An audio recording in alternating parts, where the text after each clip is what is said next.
بسم اللہ الرحمن الرحیم نحمدہ ونصلی علی رسولہ الکریم والحمد للہ رب العالمین۔ آج ہم ریاض الصالحین کا باب پڑھ رہے ہیں، باب فضل زہد فی الدنیا والحث علی التقلل منہا وفضل الفقر،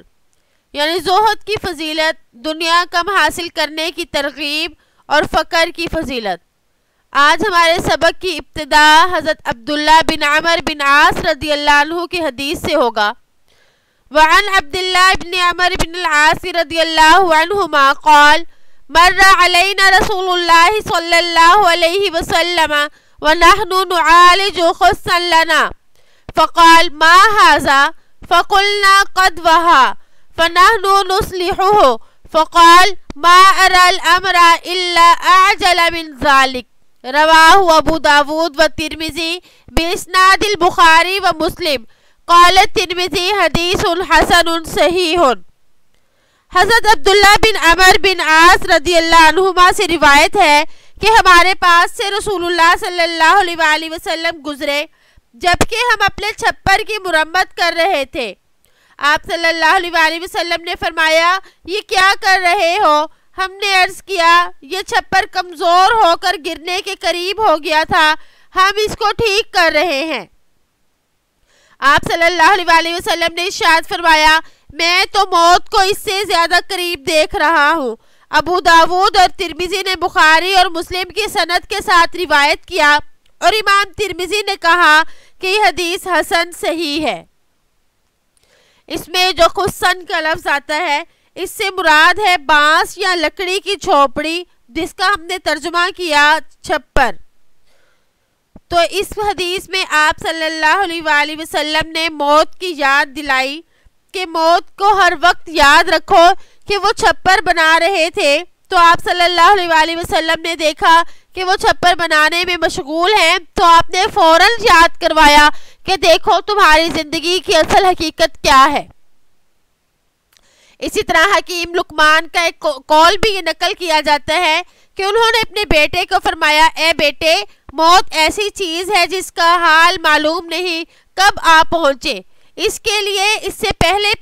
تیاری کر لو کہ اچانک وہ آ جائے۔ تو موت کو ہر وقت یاد رکھنا چاہیے، دنیا کے کسی کام میں بھی مشغول ہو تو ہمیں اپنی موت یاد رکھنی چاہیے۔ اس کی وجہ سے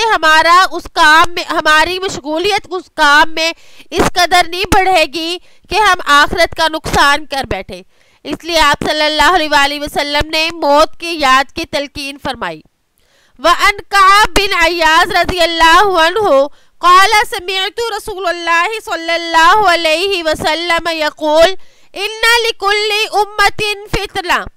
وفتنۃ امت المال، رواہ ترمذی وقال حدیث حسن صحیح۔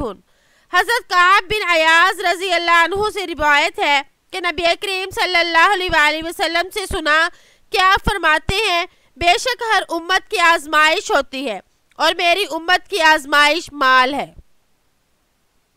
فتنہ سے مراد آزمائش ہے کہ بھی کوئی آپ صلی اللہ علیہ وآلہ وسلم نے فرمایا کہ ہر امت کے لیے کوئی ایسی چیز ہوتی ہے جو اس کے لیے فتنہ بنے یعنی آزمائش بنے کہ کیا وہ اس کی وجہ سے اپنی آخرت کا نقصان کرتے ہیں یا اپنی آخرت کی فکر میں ہی رہیں گے۔ تو آپ نے فرمایا کہ میری امت کا جو آزمائش ہے وہ مال ہے، یعنی مال کی وجہ سے بسا اوقات ایسے ہو جاتا ہے کہ وہ مال کی محبت میں ایسے گرفتار ہوتے ہیں کہ اپنی آخرت کا نقصان کر لیتے ہیں۔ تو اس حدیث کا مطلب یہ ہے کہ مال کی محبت کو اس قدر نہ بڑھنے دے، اس کا اس قدر جنون نہ آئے کہ آدمی اللہ تعالیٰ کے احکامات کو ہی بھول جائے یا اللہ تعالیٰ کے احکامات کی تعمیل میں وہ سستی کرنے لگے۔ تو اس لیے اگر ہم اس کا نسخہ یہ ہے کہ اگر ہم موت کو زیادہ سے زیادہ یاد رکھیں گے تو پھر ہم دنیا کے اس مال کی محبت میں اس طرح سے گرفتار نہیں ہوں گے کہ وہ ہمارے لیے فتنہ بن جائے۔ اس حدیث کے راوی حضرت کعب بن عیاض ہیں، ان کا نام کعب اور ان کے والد کا نام عیاض ہے، یہ قبیلہ اشعری سے تعلق رکھتے ہیں۔ ان کا شمار اہل شام میں ہوتا ہے اور ان سے عموماً حضرت جابر بن عبداللہ اور جبیر بن نزیر رضی اللہ عنہما روایت کرتے ہیں۔ وعن ابی عمرو ویقال ابو عبداللہ ویقال ابو لیلہ عثمان بن عفان رضی اللہ عنہ ان النبی صلی اللہ علیہ وسلم قال لیس لابن آدم حق فی سوا هذه الخصال بیت یسکن وثوب یواری عورته وجلف الخبز والماء رواہ ترمذی وقال حدیث صحیح۔ حضرت ابو عمر جن کو ابو عبداللہ اور ابو لیلہ عثمان بن عفان رضی اللہ عنہ کہا جاتا ہے سے روایت ہے کہ نبی کریم صلی اللہ علیہ وآلہ وسلم نے ارشاد فرمایا ابن آدم کا ان چیزوں کے علاوہ کسی چیز میں حق نہیں کہ ایک گھر جو رہنے کے لیے اور کپڑا جو شرمگاہ چھپانے کے لیے خشک روٹی اور پانی ہو۔ ترمذی نے کہا کہ یہ حدیث صحیح ہے۔ اس میں حضرت جو فرمایا گیا یہ صحابی کا نام، تو اس سے مراد حضرت عثمان بن عفان رضی اللہ تعالیٰ عنہ ہے۔ ان کا نام حضرت عثمان ہے اور ان کے والد کا نام عفان ہے۔ ان کی کنیت ابو عبداللہ، ابو عمر یا ابو لیلہ ہے، اور حضرت عثمان رضی اللہ تعالیٰ عنہ کا لقب ذو النورین تھا۔ حضرت عثمان رضی اللہ تعالیٰ عنہ کا خاندان ایام جاہلیت میں بھی غیر معمولی وقت اور اقتدار رکھتا تھا۔ آپ کی ولادت عام الفیل کے 6 سال میں ہوئی اور مسلمان ہونے والوں میں ان کا 34واں نمبر تھا، یعنی ابتدا ہی میں مسلمان ہوئے۔ آپ صلی اللہ علیہ وآلہ وسلم نے اپنی صاحبزادی حضرت رقیہ رضی اللہ عنہا کا نکاح پہلے ابو لہب کے بیٹے سے کیا تھا، عتبہ بن ابو لہب سے، مگر اس نے طلاق دے دی، تو اب پھر حضرت رقیہ رضی اللہ عنہ کا نکاح حضرت عثمان رضی اللہ عنہ سے ہوا۔ حبشہ کی طرف ہجرت کرنے والوں میں سے ایک بھی ہیں، اور جب مدینہ کی طرف مسلمانوں نے ہجرت کی تو یہ بھی مدینہ تشریف لے آئے۔ غزوہ بدر میں حضرت رقیہ رضی اللہ عنہ کی بیماری کی وجہ سے شرکت نہ فرما سکے، اس کے علاوہ باقی تمام غزوات میں شریک ہوئے۔ حضرت عثمان رضی اللہ عنہ کاتب وحی بھی تھے۔ قرآن پاک سے بہت زیادہ ان کو عشق تھا۔ دنیا سے جب رخصت ہوئے تب بھی قرآن پڑھتے ہوئے۔ ان میں بہت زیادہ خوبیاں تھیں جن کا شمار نہیں کیا جا سکتا۔ اللہ تعالیٰ نے انہیں بہت سی خوبیوں سے مالا مال کیا تھا۔ ان میں سے چند یہ ہیں، ان میں خوف خدا بہت تھا، اور اسی طرح حب رسول، اتباع سنت، احترام رسول اللہ، حیا، تواضع، زہد، سخاوت، احسان اور حسن سلوک وغیرہ۔ ان کی وفات جمعے کے دن عصر کے وقت بڑی مظلومانہ حالت میں ہوئی، یعنی ان کی شہادت ہوئی تھی، اور 2 دن تک میت بے گور و کفن پڑی رہی۔ پھر چند لوگوں نے جان ہتھیلی پر رکھ کے ان کی تجہیز و تکفین کی، اور مسند احمد کی روایت سے معلوم ہوتا ہے کہ ان کا نماز جنازہ حضرت زبیر رضی اللہ عنہ نے، اور ابن سعد کی روایت سے معلوم ہوتا ہے کہ نماز جنازہ حضرت جبیر بن مطعم رضی اللہ عنہ نے پڑھائی۔ جنت البقیع کے پیچھے حرش کوکب میں سپرد خاک کیے گئے، پھر بعد میں دیوار توڑ کر جنت البقیع میں شامل کر دیا گیا، اور روایات نقل کرنے میں یہ بہت ہی محتاط تھے، اس لیے ان سے صرف 142 روایات ہیں، جن میں سے 3 متفقن علیہ ہیں اور 8 بخاری میں اور 5 مسلم میں ہیں۔ تو حضرت عثمان رضی اللہ عنہ کے اس تعارف کے بعد اب ہم اس کی تشریح پڑھتے ہیں کہ اس میں آپ رضی اللہ عنہ نے فرمایا کہ انسان کا جو حق ہے وہ تو در حقیقت اتنا ہے کہ اس کے پاس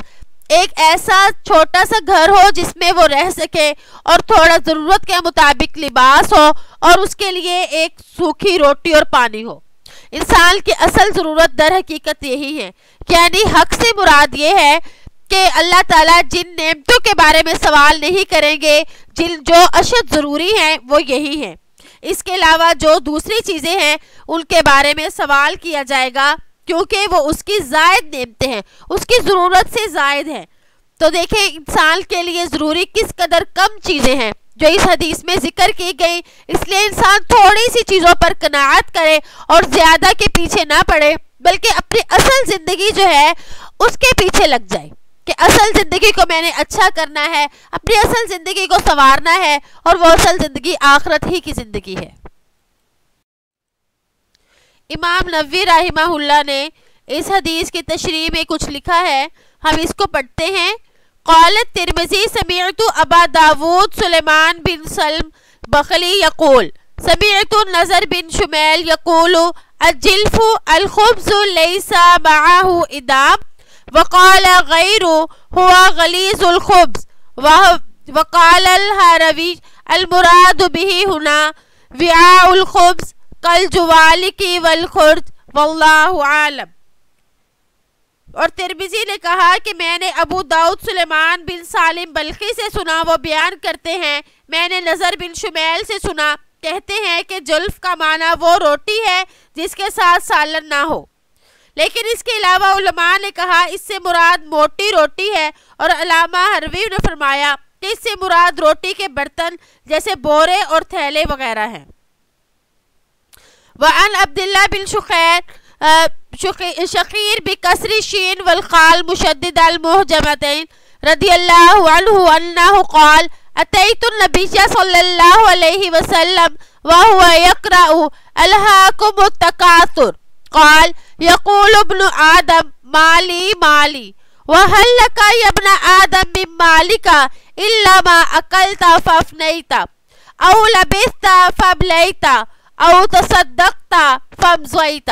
رواہ مسلم۔ حضرت عبداللہ بن شخیر رضی اللہ عنہ شین اور خا مشددہ معجمتین کے ساتھ روایت کرتے ہیں کہ میں رسول اللہ صلی اللہ علیہ وآلہ وسلم کے پاس آیا، آپ صلی اللہ علیہ وآلہ وسلم تلاوت فرما رہے تھے الہاکم التکاثر کی۔ اس پر آپ صلی اللہ علیہ وآلہ وسلم نے ارشاد فرمایا آدم کا بیٹا کہتا ہے میرا مال میرا مال، حالانکہ اے آدم کے بیٹے تیرے مال سے تیرا حصہ اتنا ہی ہے جو تو نے کھا کر ختم کر دیا، یا پہن کر بوسیدہ کر دیا، یا صدقہ کر کے آخرت کے لیے چلتا کر دیا۔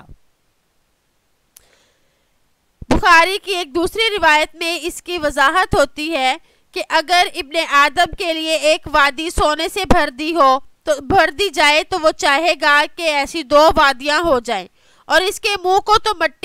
قبر کی مٹی کے سوا کوئی چیز نہیں بھر سکتی، اور اللہ تعالیٰ توبہ قبول کرتا ہے اس شخص کی جو اس کی طرف رجوع کرتا ہو، یعنی انسان کے لالچ کو بیان کیا گیا۔ حضرت ابی بن کعب رضی اللہ تعالیٰ عنہ فرماتے ہیں کہ ہم حدیث کے الفاظ یعنی جو اوپر آئے کہ ابن آدم کہ انسان کی کہتا ہے یقول ابن آدم مالی مالی کہ انسان کہتا ہے میرا مال میرا مال، تو حضرت ابی بن کعب فرماتے ہیں کہ ہم ان الفاظ کو قرآن ہی سمجھا کرتے تھے، یہاں تک کہ جب پوری سورۃ الہاکم التکاثر نازل ہوئی تو معلوم ہوا کہ آپ صلی اللہ علیہ وآلہ وسلم نے الہاکم التکاثر کے الفاظ کی تشریح اور تفسیر فرمایا کرتے تھے اس الفاظ کے ساتھ۔ اس لیے بعض صحابہ کو یہ شبہ ہو گیا کہ یہ بھی شاید قرآن ہی کے الفاظ ہیں، اور پوری سورت کے نازل ہونے کے بعد جب قرآن پاک کے الفاظ نہیں تھے تب معلوم ہوئی حقیقت کہ یہ الفاظ در حقیقت تفسیر کے ہیں، قرآن کے یہ الفاظ نہیں۔ آپ صلی اللہ علیہ وآلہ وسلم الہاکم التکاثر کی تفسیر اس طرح سے بیان کیا کرتے تھے کہ در حقیقت انسان کے لیے مال کتنا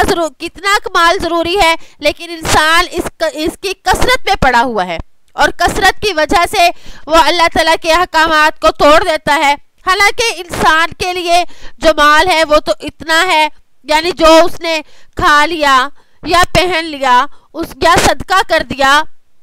یعنی مال کا کچھ حصے سے تو اس نے دنیا میں فائدہ حاصل کیا، اور صدقے کے ذریعے سے کچھ اس نے اپنے لیے آگے بھیج دیا، اور جو اس کے علاوہ مال ہے وہ تو اس کا ہے ہی نہیں، وہ تو اس کے وارثوں کا ہوگا۔ تو آپ صلی اللہ علیہ وآلہ وسلم سورۃ التکاثر کی تشریح میں تفسیر میں یہ الفاظ فرمایا کرتے تھے۔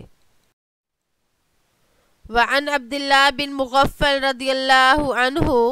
قال رجل للنبی صلی اللہ علیہ وسلم یا رسول اللہ واللہ انی لأحبک فقال انظر ماذا تقول قال واللہ انی لا احبک فقال انظر ماذا تقول قال واللہ انی لا احبک 3 مرات فقال ان كنت تحبني فاعد للفقر